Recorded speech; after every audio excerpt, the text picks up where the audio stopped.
Hello everyone. Do you know who the maternal grandparents of Jesus are? Or the parents of Our Lady Mary, the Mother of God? They are the saints Joachim and Anne. One of the beautiful things of being in Rome is that there are so many churches which are named after particular saints. Since the 26th of July is the feast of Saints Joachim and Anne, we are going to visit the Church of San Gioacchino with our special guest, Father Michael Kong from Australia. The Church of St. Joachim in Prati is near the Lepanto metro station and not far from St. Peter's Basilica. This church was built as the global seat of Eucharistic adoration in the 19th century in honor of the 50th anniversary of the priesthood of Pope Leo XIII. Since the fundamental idea of building this church was centered on adoration of the Blessed Sacrament, Eucharistic symbols can be found around the church and in every chapel.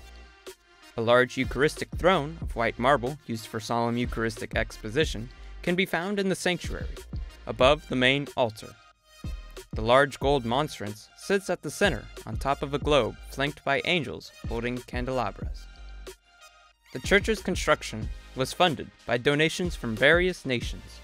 There are 14 national chapels, each one named after the country that contributed to its decoration. There are many chapels in this church, but one of the chapels that I like is this chapel of Belgium.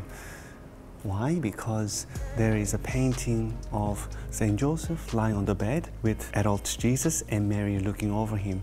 So that's a really touching image to me.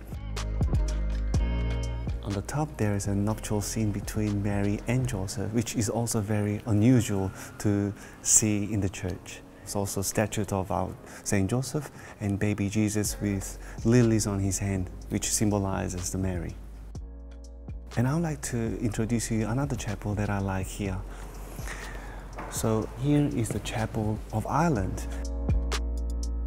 And we all know that St. Patrick is the saint who tried to introduce the Trinity to the people. He's also patron saint of Australia.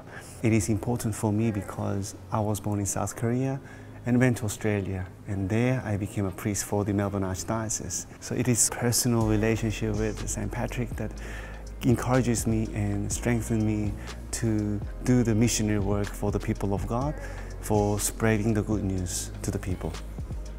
Let's move on.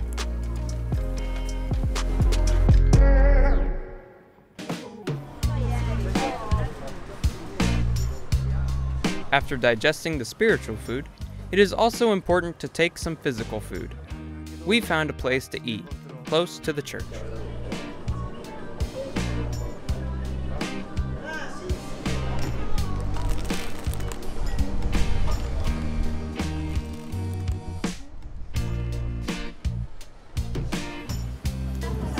It was very good.